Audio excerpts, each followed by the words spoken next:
So this is part A of the KhoodeelaarTV campaign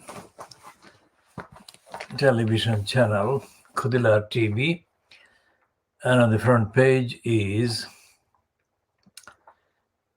an advertisement for Priti Patel. Front page of the daily bribing Boris graph. Daily bribing Boris graph is the name we have given to this title strictly on the evidence that from 2007 onwards, in effect, starting from the time when he was given a column, so-called, a column a week to be given his byline and published in this. The payment made to Johnson has exceeded several millions of pounds. So that is bribe, because that's not the amount of money that a column writer, so-called, even if he wrote them, it's not certain that he did write them all by himself, because it was part of the corrupt criminal agreement to foist him on the electors as the right-wing standard bearer, racist. So they paid him millions of pounds, and this is the part of the propaganda they're doing for Priti Patel. Look at the thing. Why does no one talk about the racism that racial abuse aimed at Priti Patel? Now, Priti Patel is the one that has been defended by all the racists who have said that she is not a racist. Now, there is a simple, straightforward illogicality in that. Both in the statement assertions made by those who accuse her of aiding racists and racism, and also on the part of those who deny that she is a racist, there is an illogicality, because, of course, in the context of the ethnicity and the color and race and nationality and faith, she would be easily identifiable as a member of the target groups targeted by racists, because she is of Gujarati Hindu background. And so therefore she can be described as being a target or being a member of the group or groups that are targeted by racists. We shall come to that after reading this one. This is part A of the KhoodeelaarTV television channel, being broadcast from London in the United Kingdom. United Kingdom is stated within a bracket, within quotation marks, because of the possibility of the disintegration of the United Kingdom that will be brought about by Little English racists insulting the Scots, the Irish, the Welsh, and of course the mostly swallowed up Cornwall.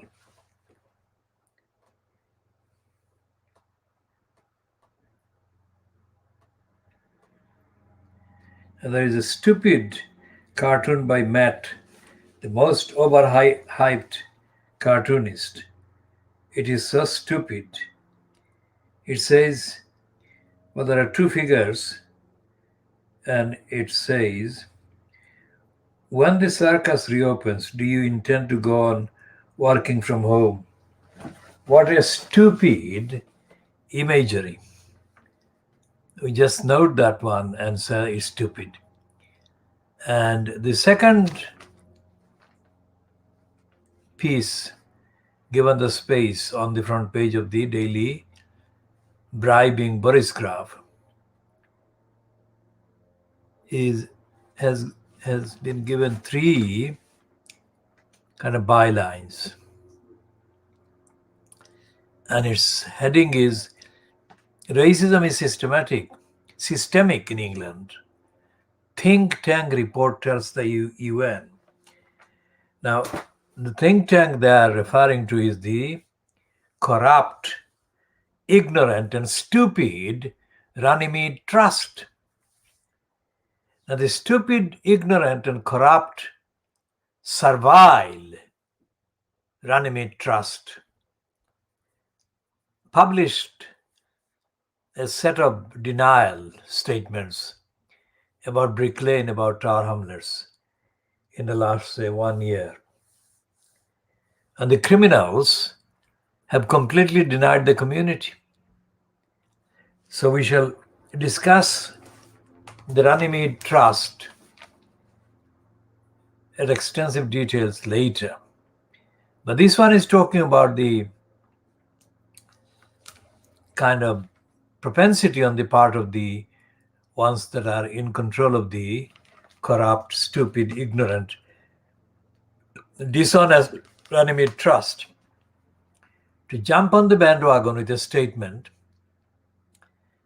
about the Euro 2020 final and the events surrounding the attack on the mural featuring the footballer Marcus Rashford. And we shall be talking about the United Nations as well. Now, the main issue featured on the front page of the Daily Bribing Boris Graph is UK travelers with Indian AstraZeneca vaccine have been barred from holidays. But actually, it says the subheading, a couple turned away from flight to Malta as row over EU jab licenses ignites. So what the substance of this heading is saying is British holidaymakers are being barred from boarding flights after receiving an Indian-made version of the AstraZeneca vaccine that is not licensed in the European Union. The Daily Telegraph disclosed last month that up to 5 million Britons had received the version of the jab, that is the AstraZeneca vaccine manufactured in India.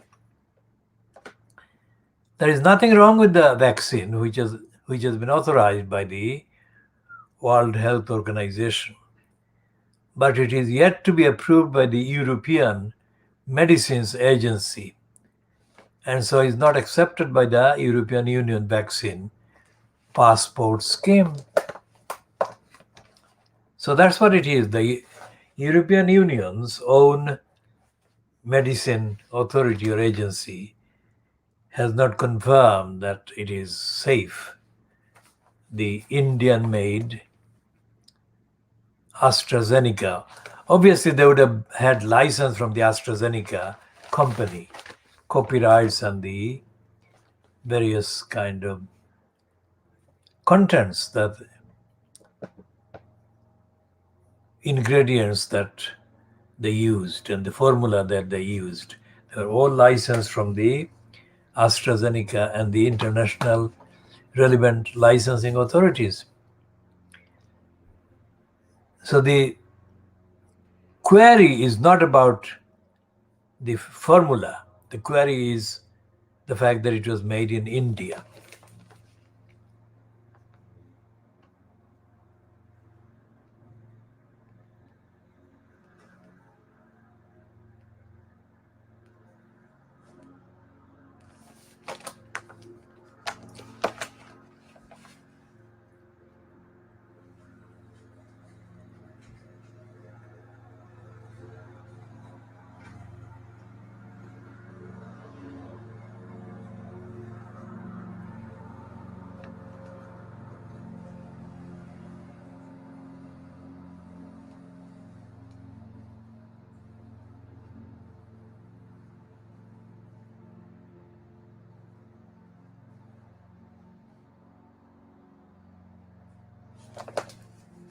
But the piece is contradicting the earlier part because it says that the European Medical Medicines Agency has authorized this vaccine, and we are confident travel will not be affected.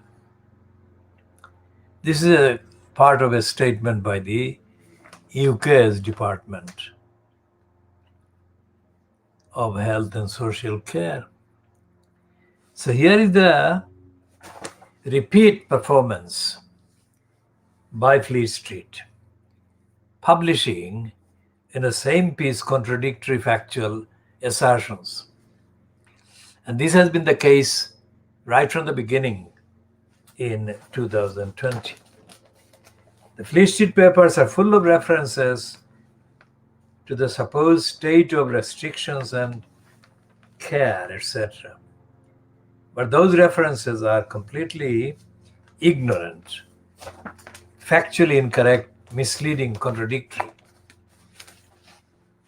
And that is a reflection of the misleading, contradictory, incomplete information coming from the government, coming from the NHS as well.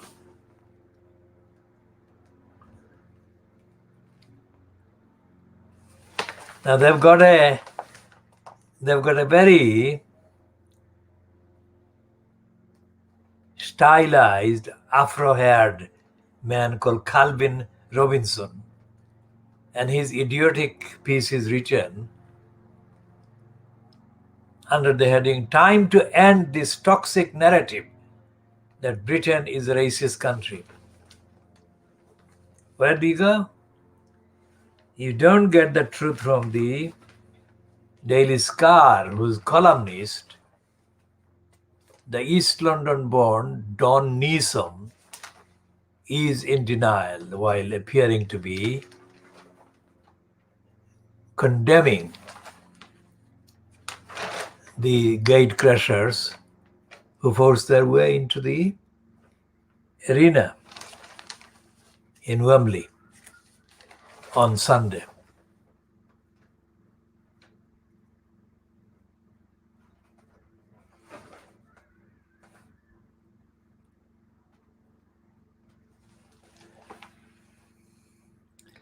And here is the piece again, the contradictory piece on page 4, which says in the heading, "Fall in vaccine uptake means policy that was designed as a threat has become a reality." Designed as a threat has become a reality.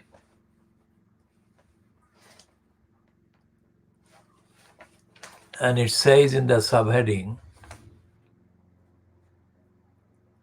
to the piece by Gordon Rayner, who is described as associate editor, "With infections rising and freedom day nigh, the Prime Minister is reviving plan from good cop, bad cop tactics." And what it says is, even before the first Briton had received a COVID jab, ministers were publicly discussing the idea of vaccine passports in the hope that the mere mention of them would have people queuing to get themselves inoculated. The strategy paid off,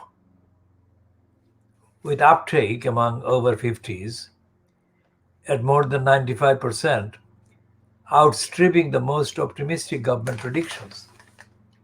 Ministers assumed that the UK was on track for herd immunity through vaccines and antibodies, meaning passports simply would not be necessary, much to Boris Johnson's delight.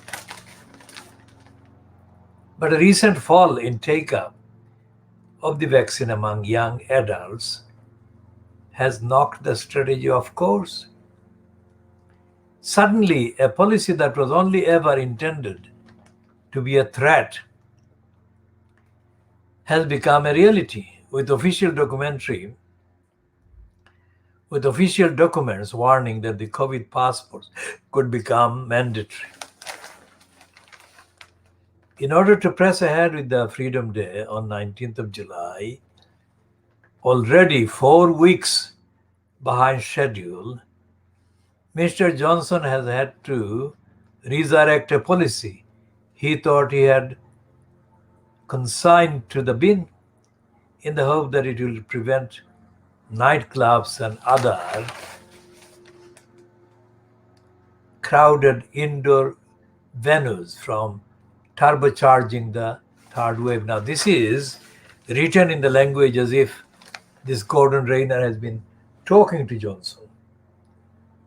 And it's based on what Johnson told him his thinking was.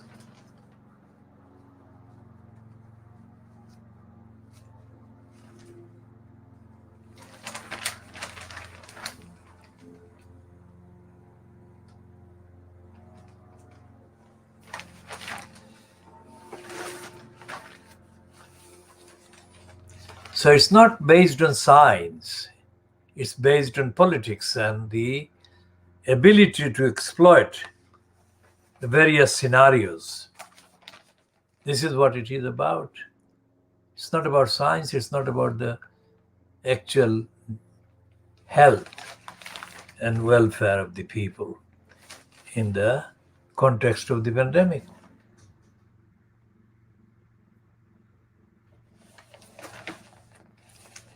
And it's about business. Like this piece on page 5 says, firm behind, there is company behind the vaccine passport, says the vaccine can be redeployed as ID card. So it's business. It's business. It's not about the health, which is the crucial thing, which is whether the thing is safe or not. That is not the issue. The issue is how much money the companies can make. And that is part of the strategy being followed by and fronted by Boris Johnson.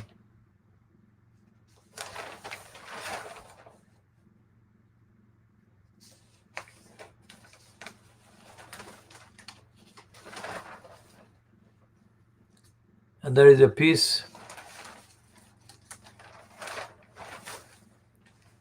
on the same page that's page 9. How dare they write this kind of stupid, racist, imperialist, idiotic headline? Within course, if Taliban behaves, the UK can work with it. Behaves according to who? How about if the imperialists behave? The Taliban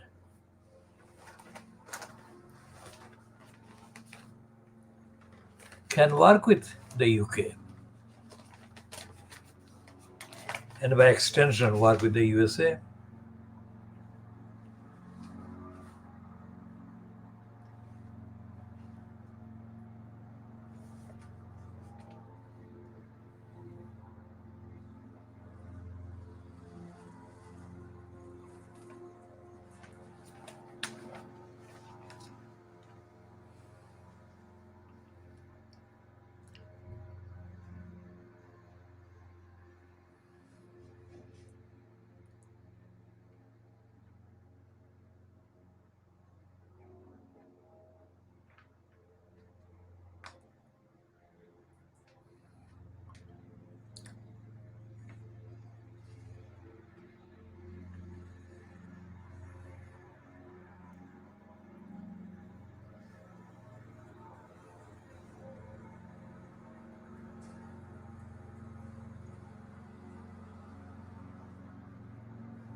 So they're saying that the police investigating the SNP after complaints over missing £600,000. Police Scotland has now received 7 complaints in relation to donations that were made to the SNP. Now, anyone who remembers the comments that I made about George Galloway behaving as a political parasite at Bethleen's pen and also before, whenever he uses any expression about his support for the Palestinians, he is acting as a parasite. Because what he does is keep his frame in the news with the branding of himself as the white man with the Palestinian support for the Palestinians. Now, over his career of several decades, parading himself as a friend of the Palestinians, George Galloway has received unspecified amounts in donations. A significant part of those being sent to his particular postal address at the time by post and in cash. Many items have been sent to him in cash. Galloway has not published most of the receipts or most of the money that he has received in that guise, and it would exceed £600,000 that the police Scotland are investigating in relation to donations made to the SNP. What about investigating donations sent to,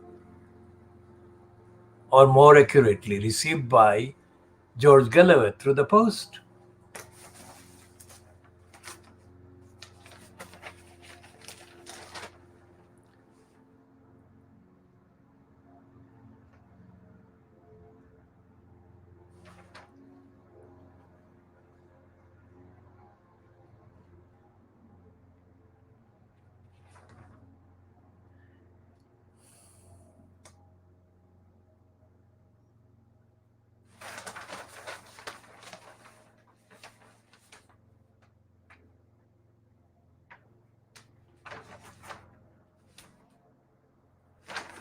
And there is a confession here about the obsolete case for HS2, because this one is saying that taking the train can be 50% more expensive than flying. But they're not referring to HS2, not as far as I can see in this piece. Train trips are on average 50% more expensive than flying on the same routes, forcing travelers to choose between price and the environment, the study has found.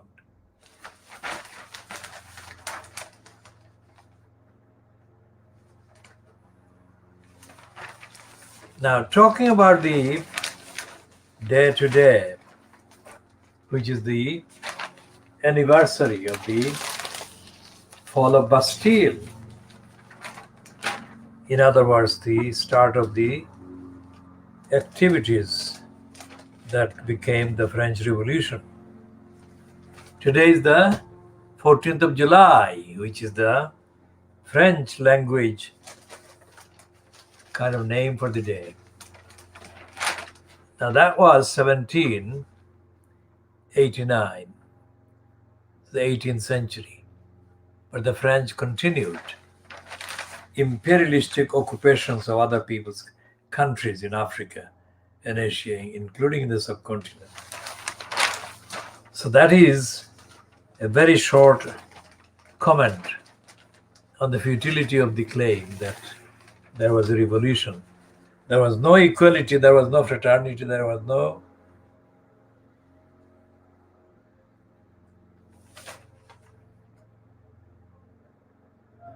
liberty for the occupied people in the colonies, in the empires.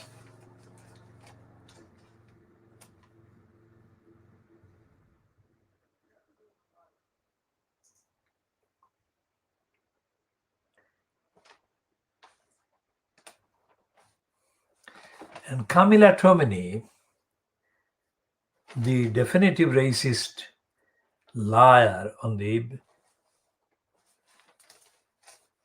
bribing Boris Johnson graph, is doing this one. Why does no one talk about the racist abuse aimed at Priti Patel? The Home Secretary was already a hate figure for the left before an England footballer attacked her this week. Camilla Tomini goes inside the latest pylon.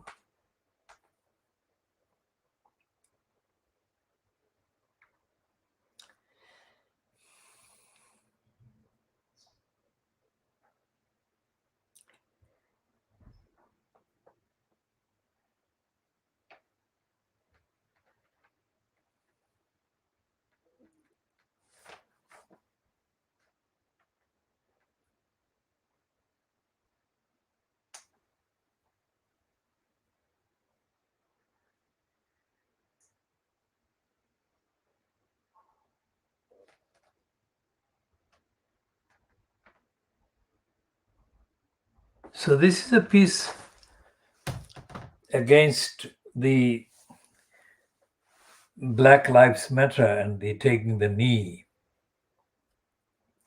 And it doesn't actually talk about the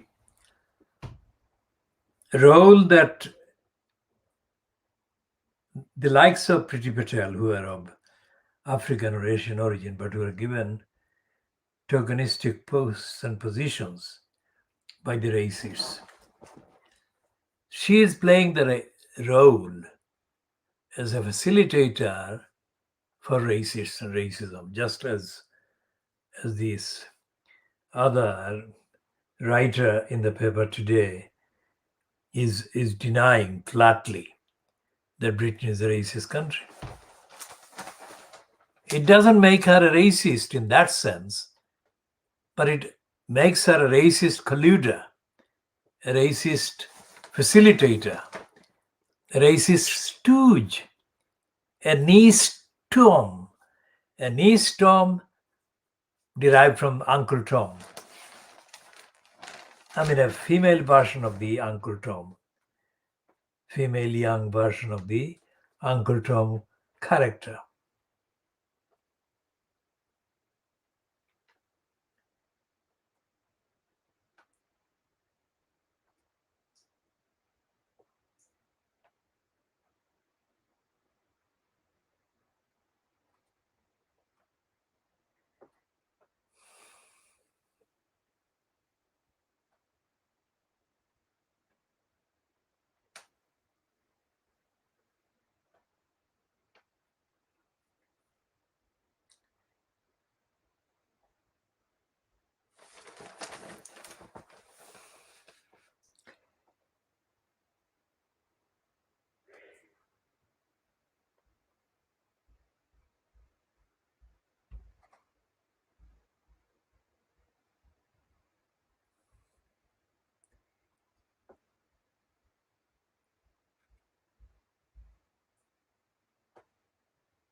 The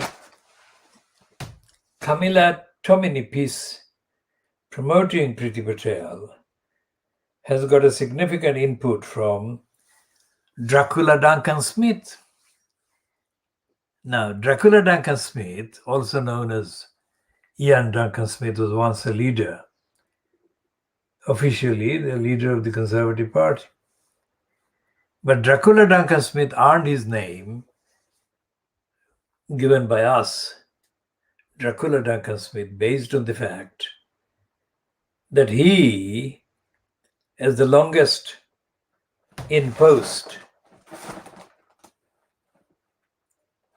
member of the cabinet for the deprivation, want, and poverty creation department since it was created. She, that is Priti Patel, is being defended by Dracula Duncan Smith, who is saying that she has absolutely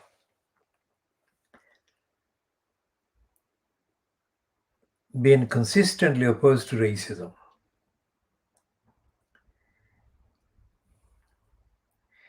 And the piece by Camilla Tomini uses the word perplexed, that other people have actually done the same thing as opposing the Black Lives Matter and taking the knee, but they are perplexed, she says, that is Camilla Tomini, by the left, as she calls them, targeting Priti Patel for the flack. Now, the issue about Dracula Duncan Smith is that when he was cabinet member for both Cameron and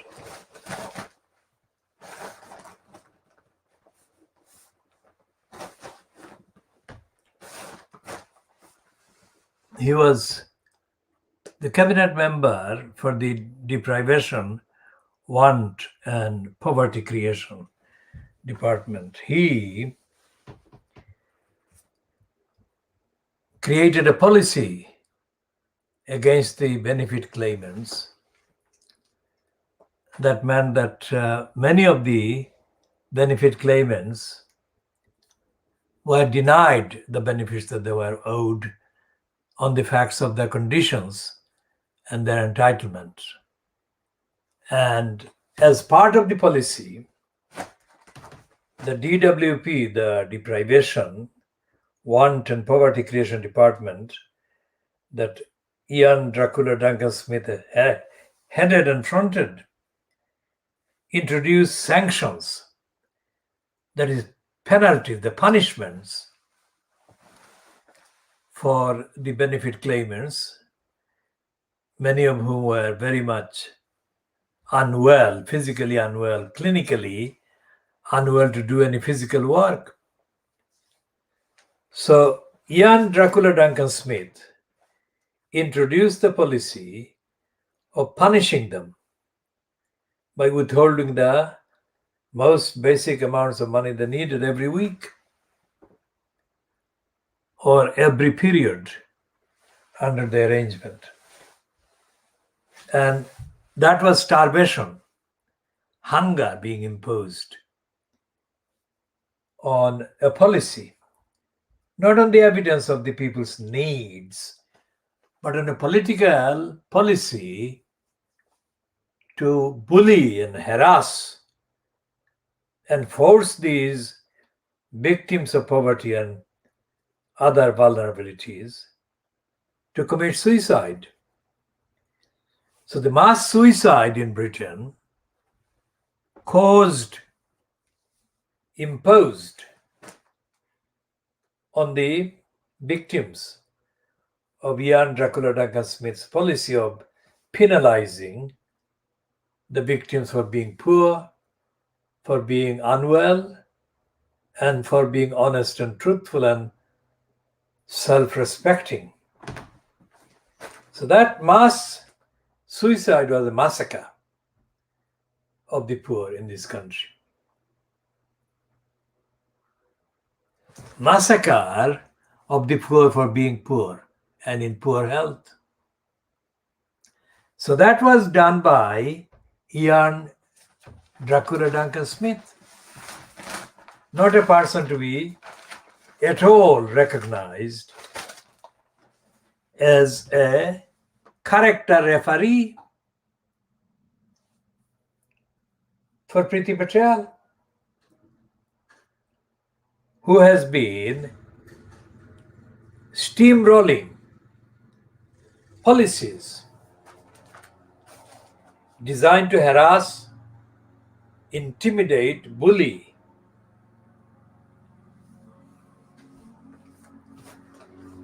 and to callously put at risk of dying by drowning asylum seekers that have been drowning in the channel between England and France over many years. Even before Priti Patel was given the post of Interior Minister for the UK. And since she became the Interior Minister in the UK, Priti Patel has been issuing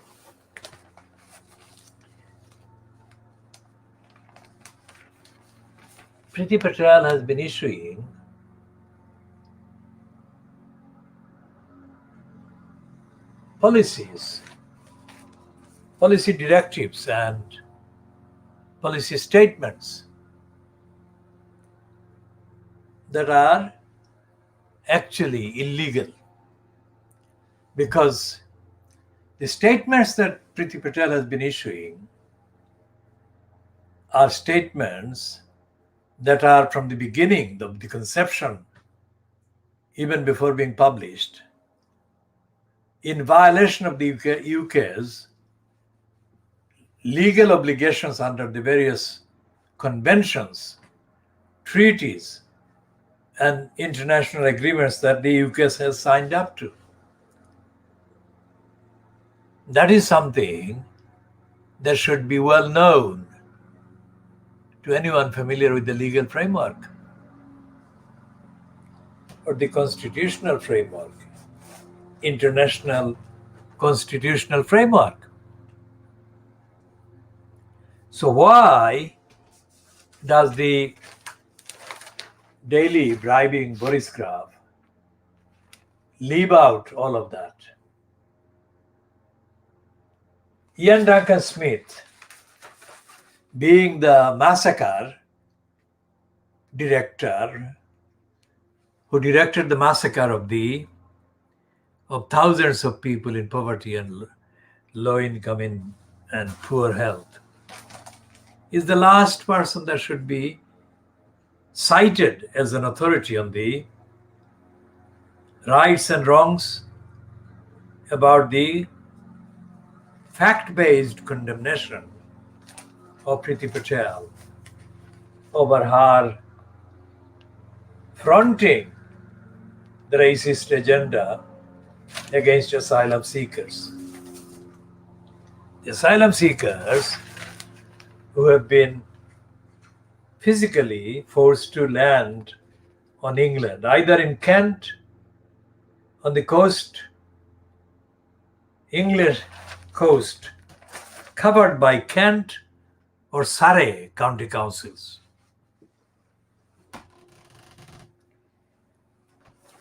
And what she has done, Priti Patel has openly said they would send the Air Force, she would send the Navy, and she would send the Army to attack the asylum seeking, desperate people, desperately trying to cross the channel and reach the coast of England. Now that is treating these asylum seekers on dinghies and very dodgy, unsafe boats as enemies that can only be defeated by the deployment of the British Army, the British Navy, the British Air Force. Not to mention the obstructive, prejudiced, hostile behavior of the conservative controlled Surrey County Council and the conservative controlled Kent County Council.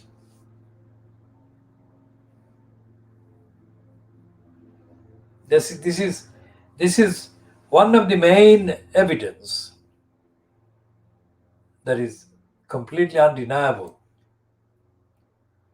that exists and that has been created by Priti Patel herself against mainly African and Asian people seeking asylum, which they are entitled to seek under the UK's signing of the 1952 Refugee Convention, which has not been de-ratified by the UK, which has not been challenged by the UK, which has been ratified by the UK.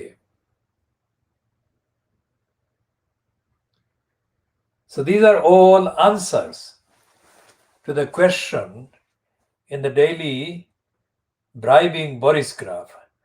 Why does no one talk about the racist abuse aimed at Priti Patel? Surely the racist abuse is not aimed at her by the people who are concerned about the human rights of the asylum seekers, of the refuge seekers, of the victims of the racism by the Kent County Council, by the Home Office fronted by Priti Patel, who has issued regular threats and is continuing to issue regular threats against the asylum seekers and against the migrants. These people don't constitute any threat at all. Like last night's vote in the House of Commons in Britain, where Boris Johnson passed a motion through the vote, as far as it went, to cut UK's international treaty obligation requiring aid. Because as part of the many agreements in the post-colonial kind of era, much of the colonialist deprivation and robbing and the causing of the poverty and hunger remains in action. And these are all to do with the behavior, current behavior, decades after the end of the so-called end of the empire. Countries in Africa, countries in Asia were already suffering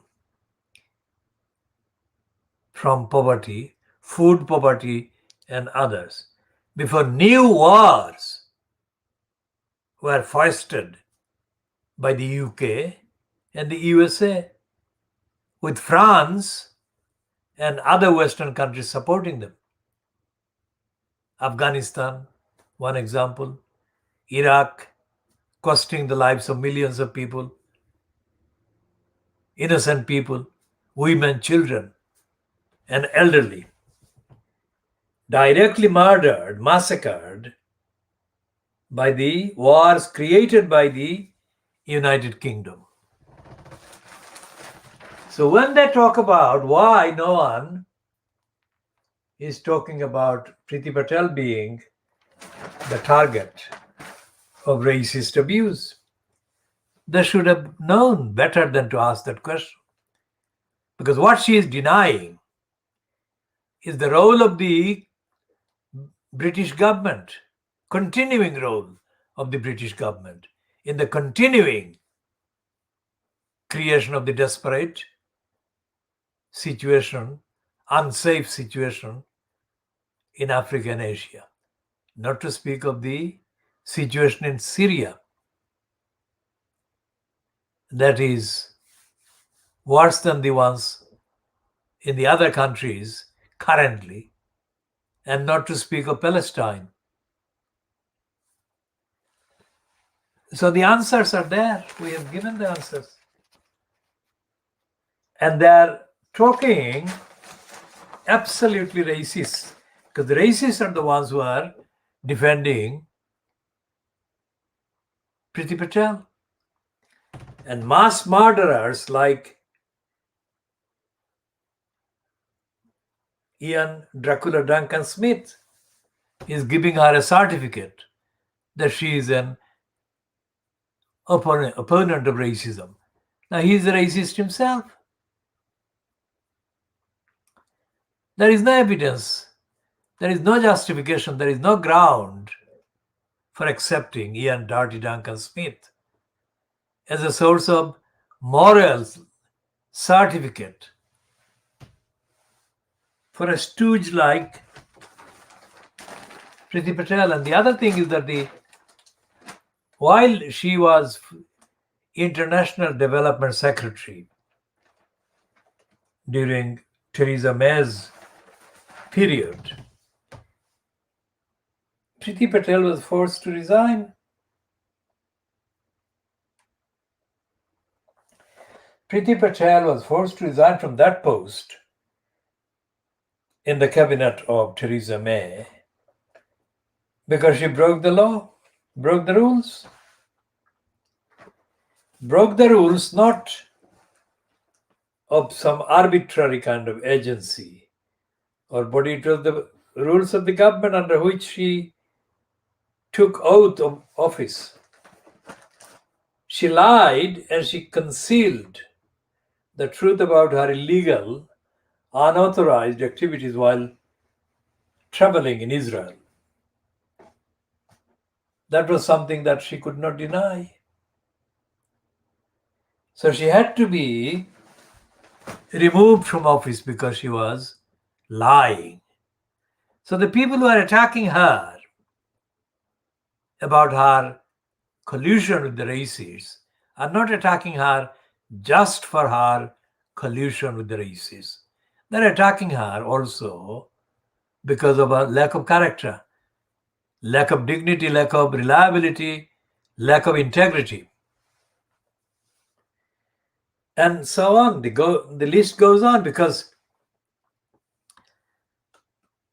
she has been on the right of a very right-wing conservative party.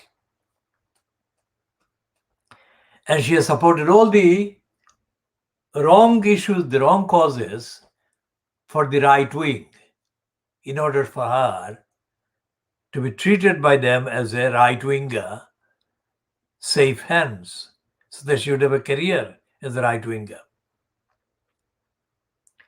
She has never, contrary to what Ian Duncan Smith is saying, she has never made an issue. That is to say, she has not made voluntarily or even under questioning or even under questions statement of commitment against racism anywhere. Not in the House of Commons, that is the House of Parliament, nor anywhere else. So what is Camilla Tomini basing her promotion on?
Now, the entirety of Camilla Tramini's source or sources that are quoted or mentioned as backing Priti Patel, even suggesting that she is an opponent of racism, they're all part of the Conservative Party.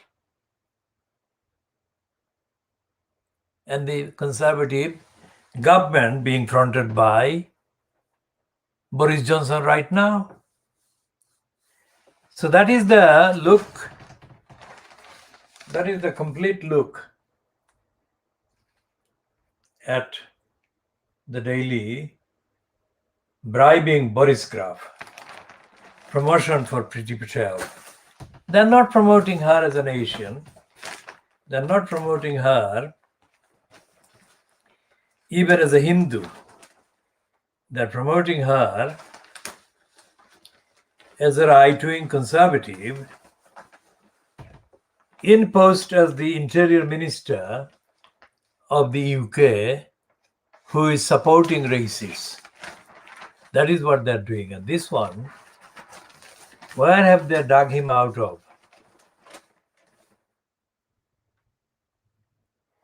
This guy, Calvin Robinson.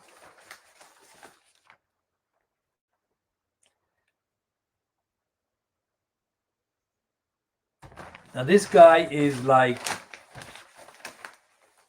Tony Sewer.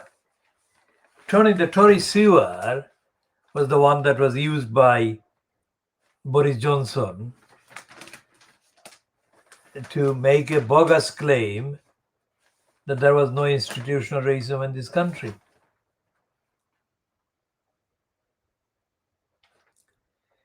And this idiot, absolute, he cannot have written this.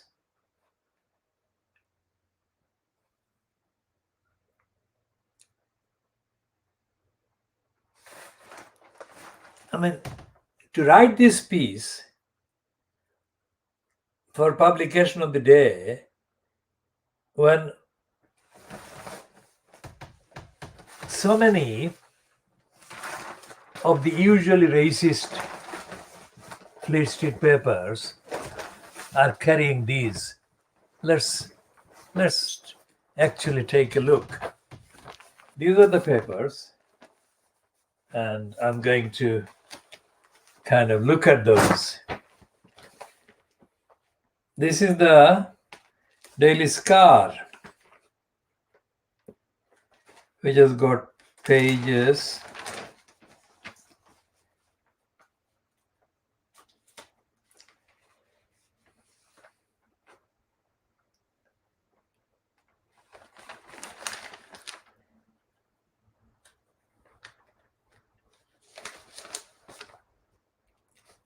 This is on page.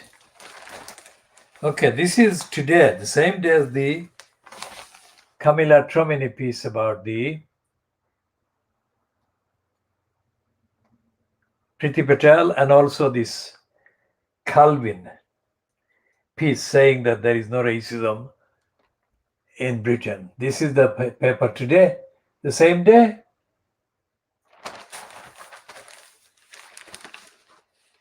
So it's worse than lunatic.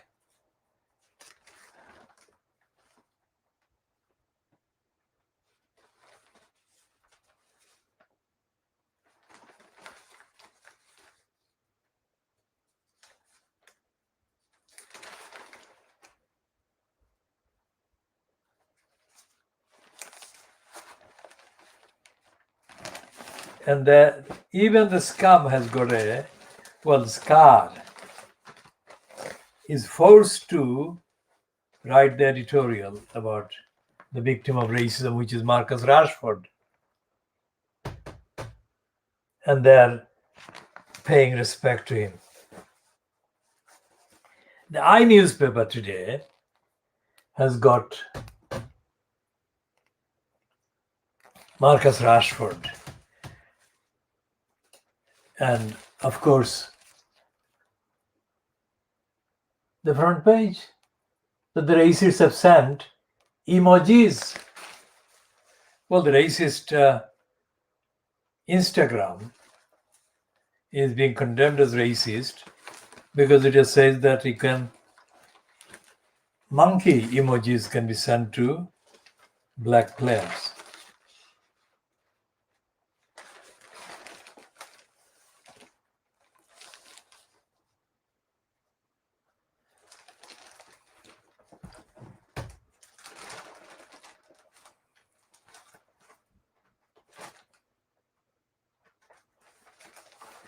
And it is condemning, well, this is the mural that has been kind of restored.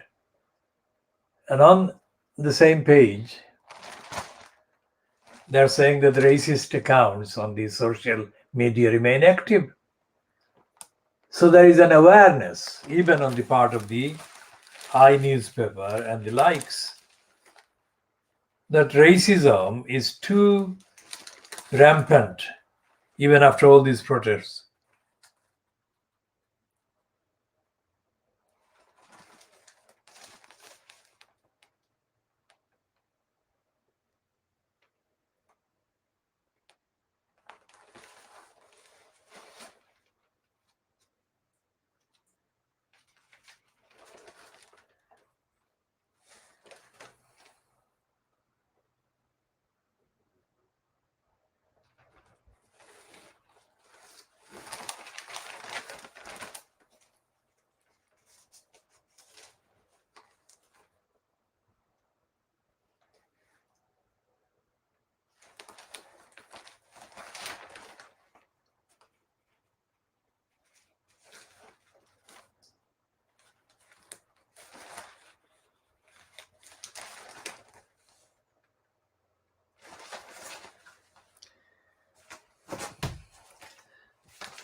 And the Daily Mirror is paying tribute to Marcus Rashford around the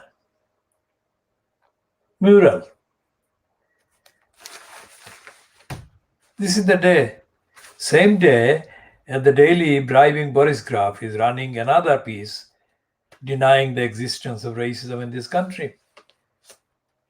And this piece is written by another man of African origin, just like Tony Sewer.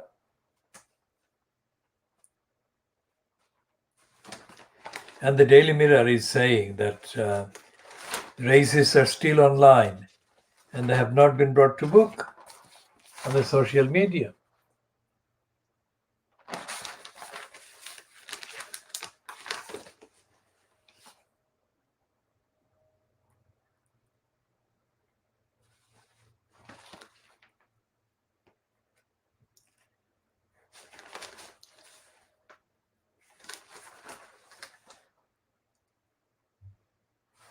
And it has got another 2 pages about Marcus Rashford being the target of racism and the defiance. The people have got the mural back, and it is celebrating in unprecedented language, because the Daily Mirror itself is a racist paper which has never done this kind of 2-page spreads against racists.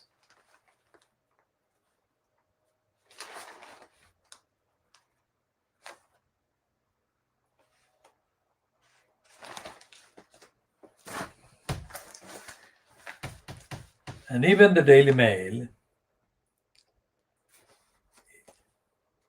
is going to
So this is the 2-page spread on the racists, at least the social media racists. Same day as Camilla Tomini and the Daily bribing the Boris Graf are in denial of racism.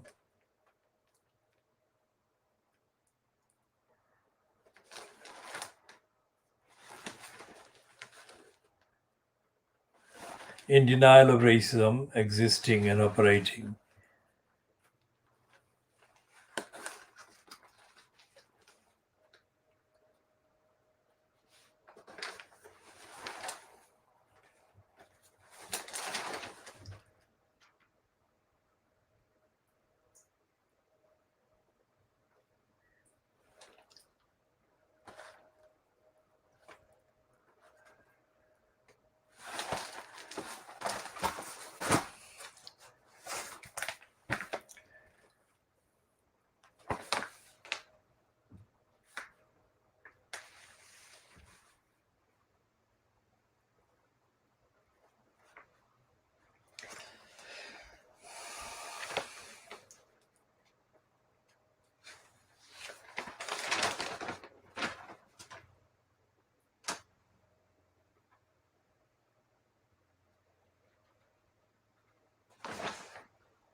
And the Times is running on page 8 a piece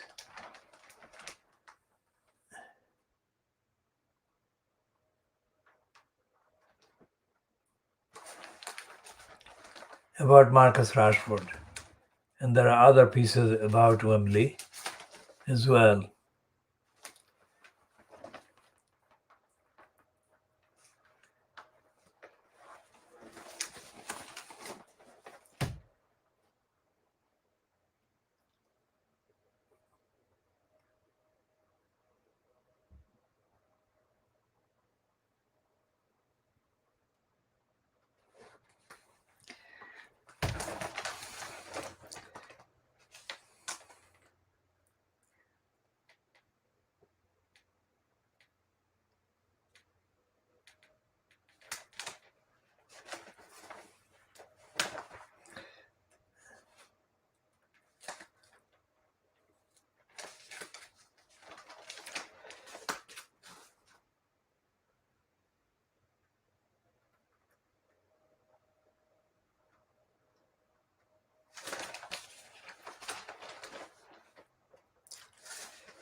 And the Times has got a column. This is the only other column other than Camilla Tomei in defense of Priti Patel.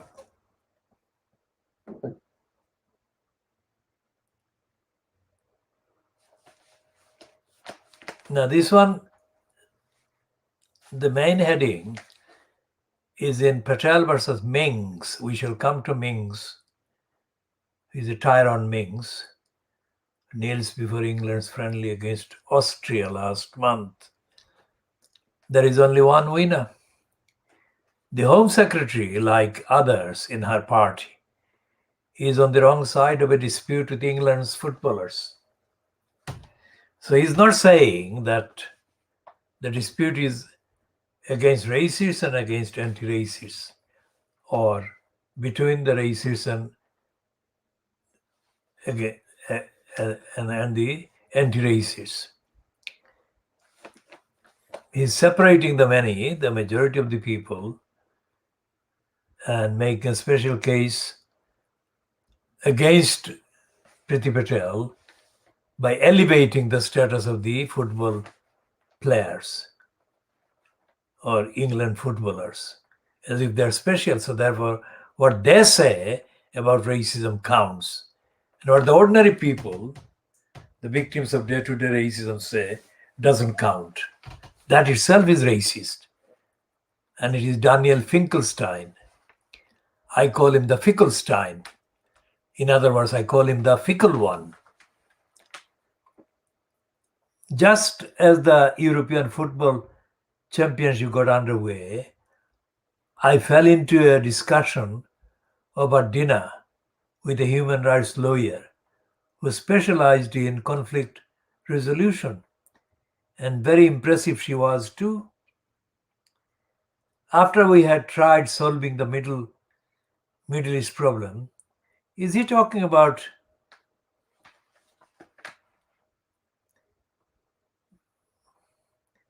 the one and only impressive human rights lawyer, the Lebanon-born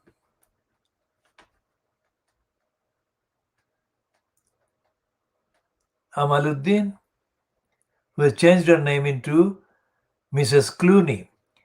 After we had tried solving the Middle East problem, we turned to the football, and with some puzzlement, she asked why teams drawing at full time played on into extra time and penalties.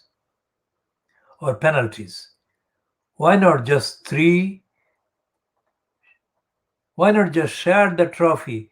She asked. Why did there need to be a winner? I was highly amused by this reinvention of the sport as a branch of conflict studies. By the end of the tournament, I had become used to people using the matches to support whatever theory or speculation or specialism they came in with. We have not just been watching an international festival of football, but also taking part in a national festival of confirmation bias.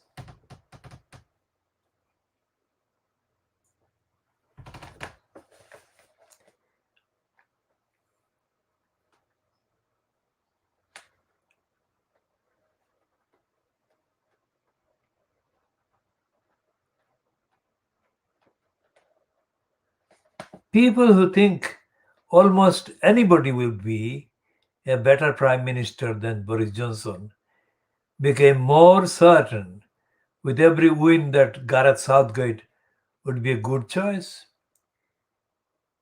People who think a collegiate management style is essential for business success found confirmation in England's defeat of Germany.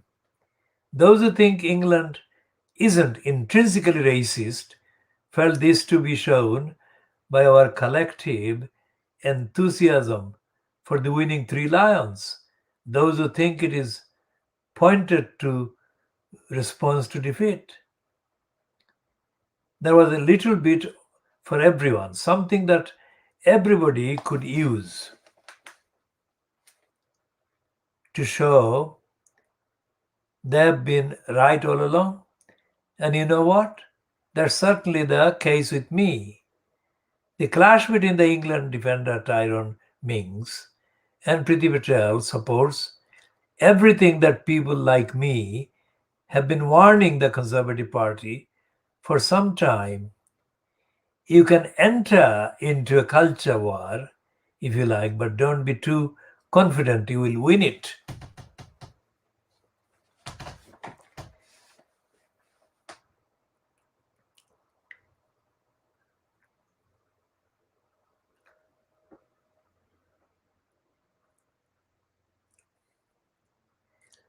At the beginning of the tournament, the Home Secretary was asked whether some England fans were right to boo the team for taking the knee before the game. Now, politicians are asked all sorts of tricky questions by clever journalists, but really, this wasn't one of them.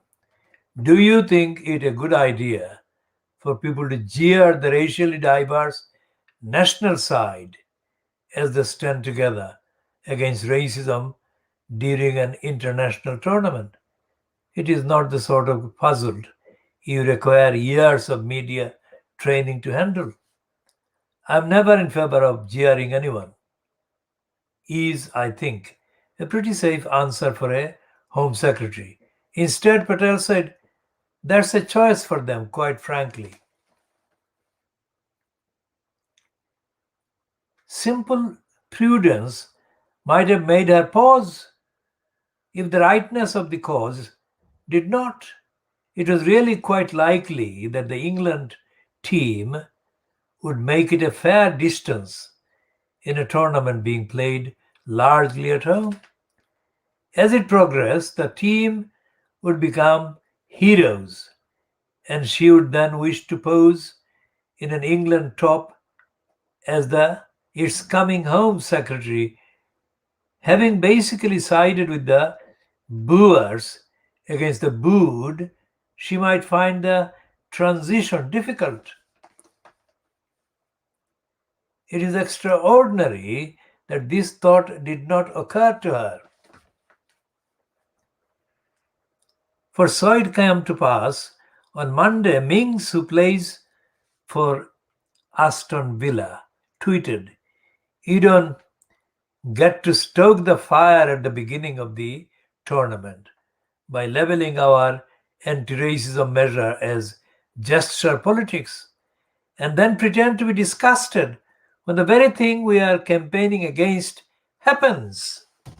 Now that's Mings, Tyrone Mings.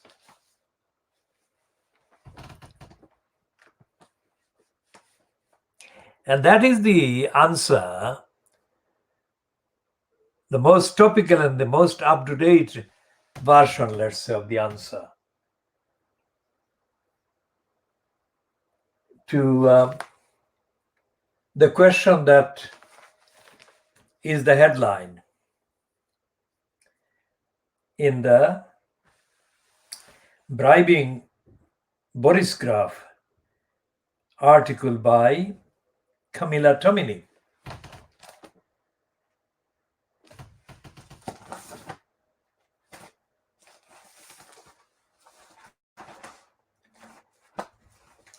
So that's the piece by Daniel Finkelstein.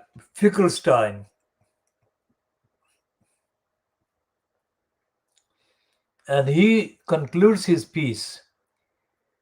The journey from political error to predictable consequence was a quick one this time for Priti Patel.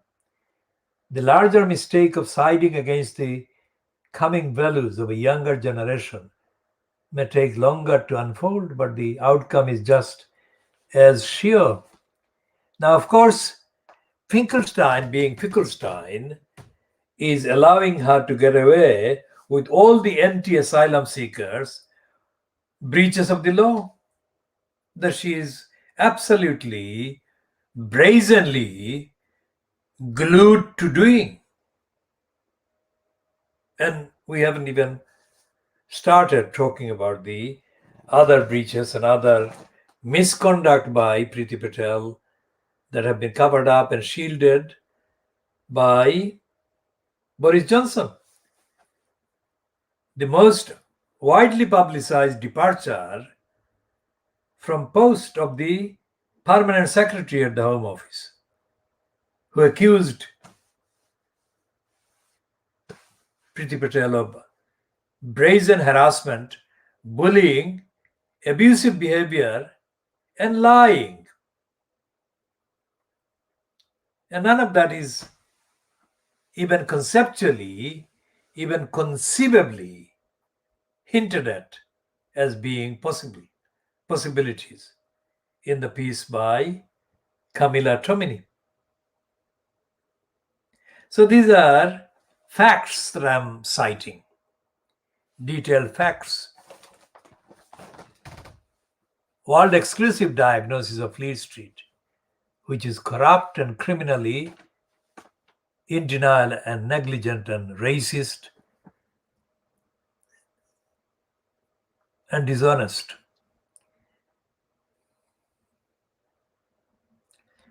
At the same, and now we have to read this one about his being a Jew. Now, before reading that one, we have to read the paragraph preceding that one. Let me be personal for a moment. I believe in the capitalist system. I'm a resolute opponent of Marxist ideas. In the name of these ideas, my grandfather was sent to the Gulag and my father nearly died of starvation in Soviet exile. So Daniel Finkelstein and Finkelstein is of Soviet origin.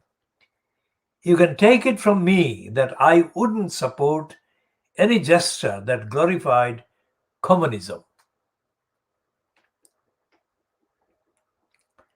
My family owes so much to this country, and I would never endorse showing it or its historic disrespect.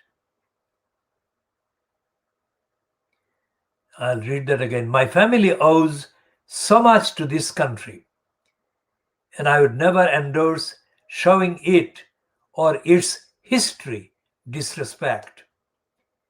Yet, at the same time, as a Jew, I have experienced racial abuse.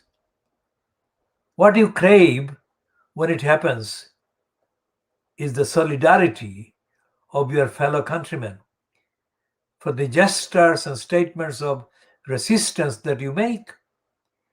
You don't wish their solidarity to be held back for some highfalutin, arcane political reason.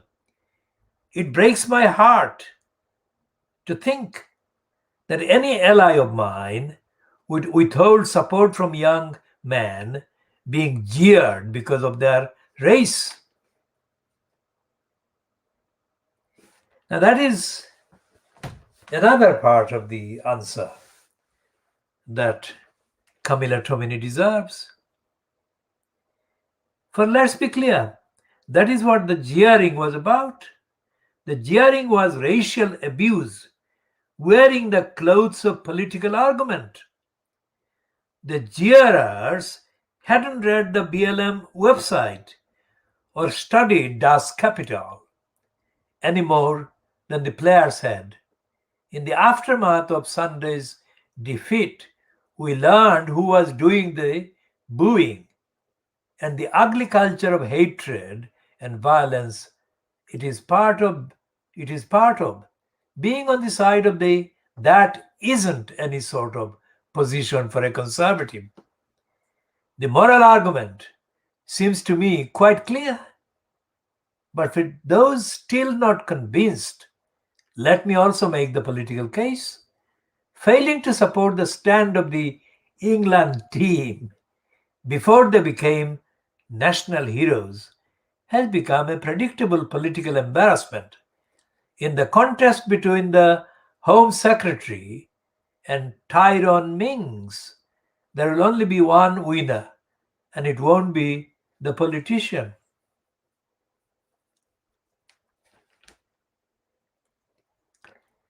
There will be some vociferous support for refusing to take the knee. But these people are not the majority and they aren't the future. This country is becoming more urban, more diverse, and more liberal. Already, polls show there are more people for taking the knee than are against it, and that will only become more marked. The journey from political error to predictable consequence was a quick one this time for Priti Patel. The larger mistake of siding against the coming values of younger generation may take longer to unfold, but the outcome is just as sure. Now that's the piece by Daniel Finkelstein, and he has written a mostly not fickle piece this time, this column. Today, the 14th of July 2021. And this one is against, or this one can be cited against, should be cited against the daily bribing Boris Graf.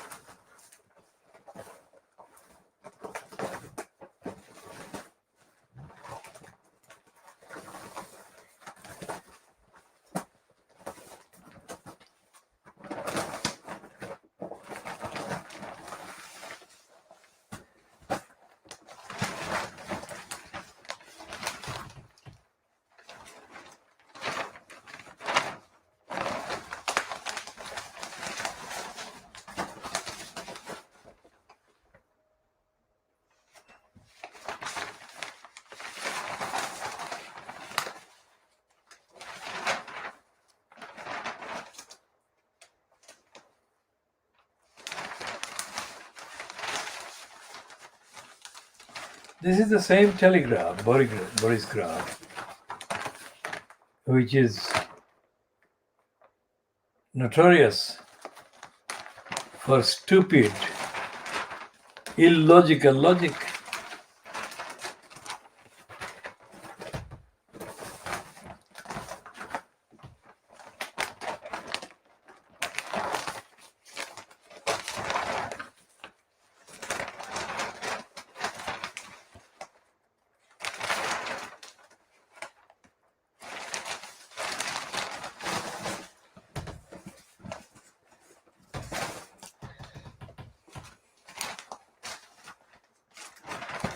So these are the two pieces. This is the Camilla Tomini, and this is the Daniel Finkelstein. This is the bigger image of Priti Patel being shown as the target of attacks by the so-called left. And this is the answer, more than the answer to that lie.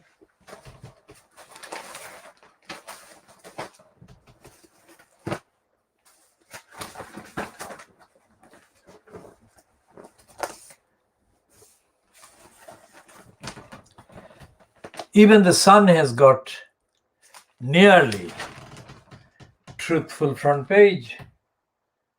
This is not about racism, but about the vandals who gate crashed and ticketless ones that invaded and trampled the father of one of the players. And they've got a 2-page spread on that one.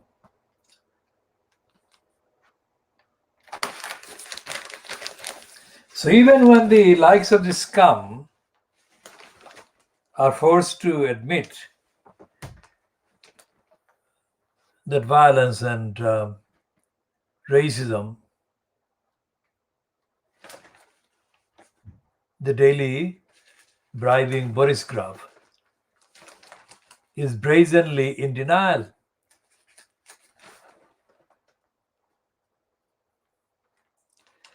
And the Sun, the scum is saying, itself is saying, look, this is what it says.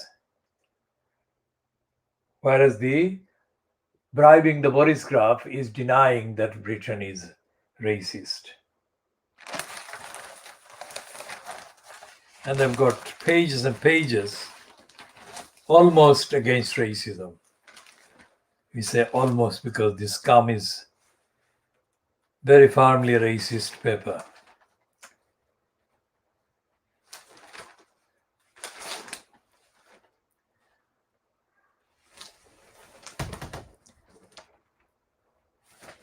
And they've got the first editorial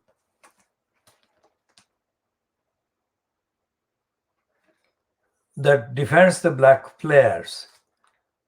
It is calling for the naming of the trolls that have been trolling Marcus Rashford and the other black players.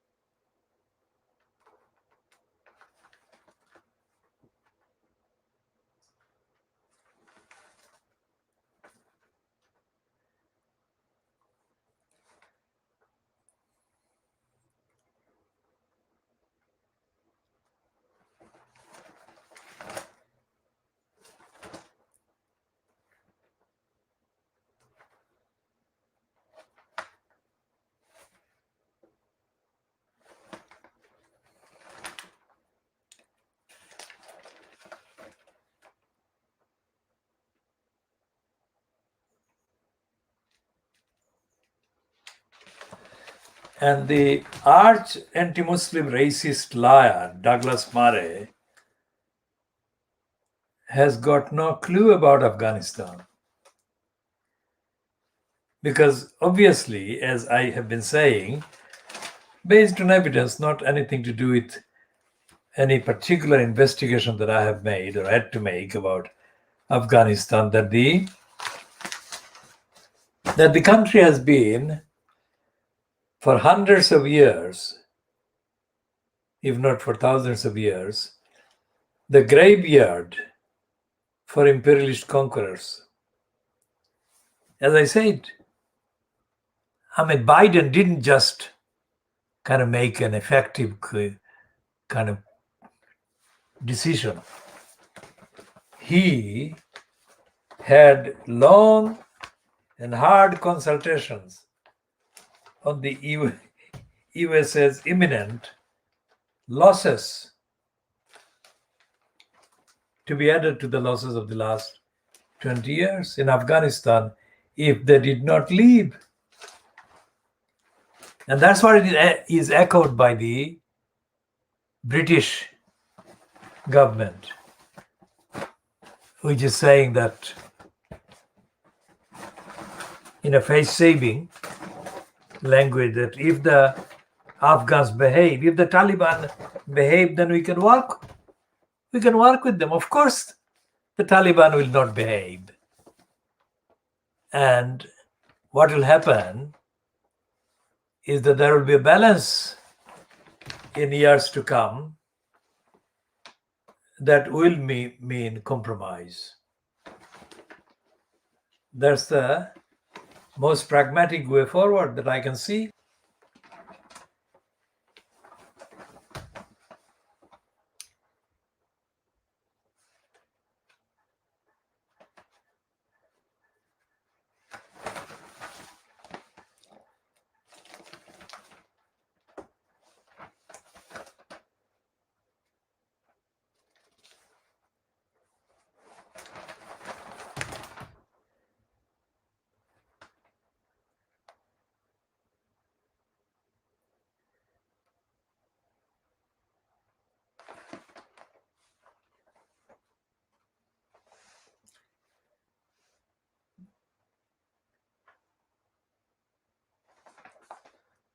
And Martin Wolf is saying that the G20 has failed to meet its challenges.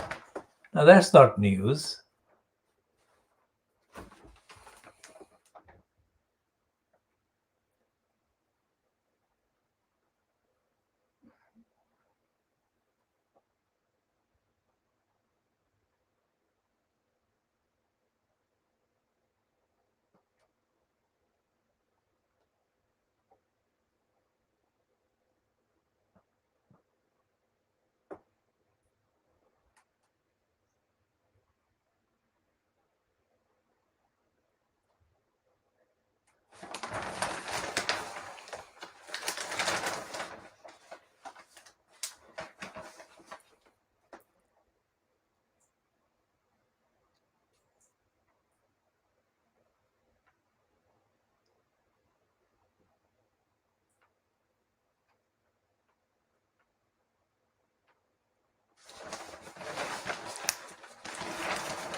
We shall talk about the contents of the Financial Times later.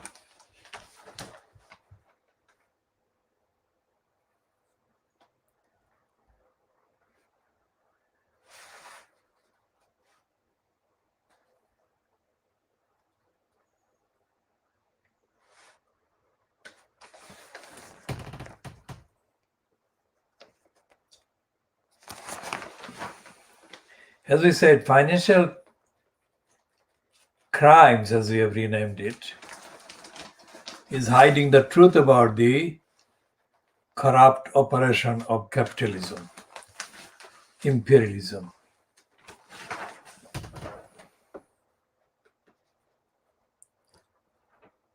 And this is a stupid, typically stupid evidence of the corrupt role by the financial crimes. It peddles Johnson's electoral victory votes in the House of Commons yesterday. The headline is Johnson sees off Tory rebellion on overseas aid cuts. That actually is a defiant heading, totally fitting for Johnson, showing two fingers to the rebellion. But for months, I have said that there is no such thing as rebellion or revolt by the conservatives. Because even if 50 of them voted against the conservatives move, the motion would still get carried. And motion after motion after motion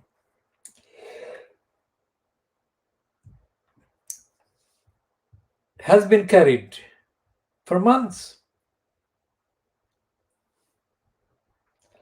And all these motions are bad.